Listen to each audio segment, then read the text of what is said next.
सोमनाथ सिंह जी छत्तीसगढ़ से।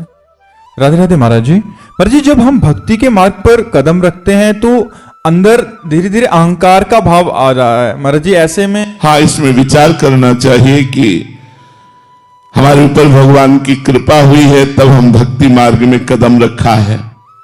अतिशय कृपा राम की हुई, पाव देह या मार्ग सोई, तो फिर अहंकार क्यों आप थोड़ी कर रहे हैं। भगवान आपके ऊपर कृपा करके आपको भक्ति का मार्ग दिया, भक्ति करने की शक्ति दी, भगवान का नाम कृपा करके आपकी जिह्वा पर चल रहा है, तो अहंकार क्यों। अविवेक के कारण अहंकार बढ़ता नहीं, तो विवेक धारण करो तो अहंकार किस बात का। हम क्या कर सकते हैं, हमें जो पावर है वो भगवान का दिया हुआ है, तो हम व्यर्थ में अहंकार क्यों करें। हमें जो सत्मार्ग मिला है भगवान का दिया हुआ है, हम जो भक्ति कर रहे हैं भगवान के द्वारा दी हुई कर रहे हैं, हमारे ऊपर भगवान की असीम कृपा है, ये सोचना चाहिए। अहंकार करने की जरूरत क्या है। अहंकार से तो पतन हो जाएगा। अहंकार भगवान को पसंद नहीं। अहंकार अज्ञान के कारण हो रहा है, उसको हटाइए।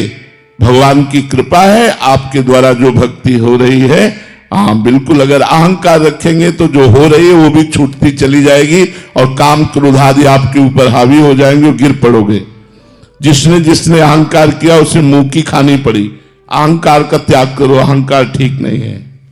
सगुन जी, महाराज जी, हम बोलते हैं कि श्री जी की इच्छा है, श्री जी की कृपा है, लेकिन कहीं ना कहीं हमारे मन की इच्छा होती है, हम अपनी मन की इच्छा पूरी बोलते रहो ठीक हो जाओगे, बोलते रहो ठीक हो जाओगे।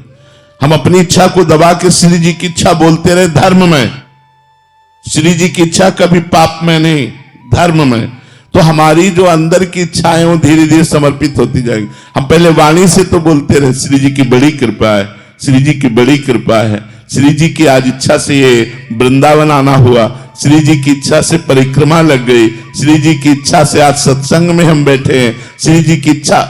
अगर हम ऐसे बोलते रहे तो वही बात हमारे अंदर चली जाएगी और अंदर का जितना अहंकार मल है जो कि मैं करता हूं वो धुल जाएगा। आप वाणी से ऐसे कहते रहिए, चिंता मत कीजिए, ये वाणी की बात ही अंदर जाकर आपको पवित्र कर देगी। डॉक्टर कविता जी, राधे राधे महाराज जी। महाराज जी, जीवन का सत्य क्या है। भगवान को देख लेना, एक बार भर नेत्र भगवान को देख लेना, ये सत्य है। भगवान को देख लेना। जो लोग कहते हैं मृत्यु सत्य, वो खुद जानते ही नहीं मृत्यु तो असत्य है। किसकी मृत्यु होती है। आत्मा अजर अविनाशी है, पंचभूत में मिल गए, कोई नहीं मरा। मरा कौन, कोई नहीं मरा। बोले मृत्यु सत्य, मृत्यु कहां से सत्य है, किसकी मृत्यु सत्य है। आत्मा तो अविनाशी अजर अमर है, उसे कभी मरना नहीं होता। और पंचभूतों में मिल गए तो मृत्यु किसकी हुई, किसी की नहीं। तो सत्य क्या है, भगवान, भगवान का भजन। उमा कहां मैं अनुभव अपना, सत हरि भजन जगत सब सपना। सत्य है भगवान। अगर भगवान का भजन हो रहा है तो आपका सत्य में जीवन जा रहा है। अगर भगवान से विमुख हो तो भोग में जीवन, नरक में जीवन है, मृत जीवन है, मृत जीवन। जिन हरि भगति हृदय नहीं आनी, जीवित सब समान ते प्राणी। वो मुर्दे के समान जिंदा माना जाता है जिसके हृदय में भगवान का स्मरण नहीं चलता, भगवान नाम जप नहीं हो रहा हो, व्यर्थ जीवन है। मरोगे तो क्या लाद के ले जाओगे, बिल्डिंग, बैंक बैलेंस, परिवार, रिश्तेदार, नातेदार, तुम्हारा शरीर भी यहीं भस्म हो जाएगा।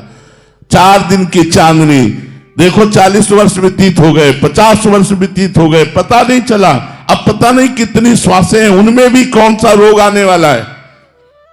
कैंसर आ जाए, क्या आ जाए, क्या परेशानी आ जाए, और उस समय भगवान का भजन कर पाएंगे क्या। अभ्यास नहीं किया स्वस्थ में रहकर भजन करने का, तो अस्वस्थ अवस्था में फिर भजन नहीं होता। इसलिए यावत स्वस्थ मिदम कलेवरम यावत च दूरे जरा। जब तक तुम्हारा शरीर स्वस्थ है, बुढ़ापा दूर है, भजन करके भगवान की प्राप्ति कर लो। नहीं तो फिर अगर इस जन्म को व्यर्थ में नष्ट कर दिया तो अगला जन्म पता नहीं, नाली का कीड़ा बने, भूत बने, प्रेत बने, क्या बने, कुछ भरोसा नहीं हमारे कर्मों का।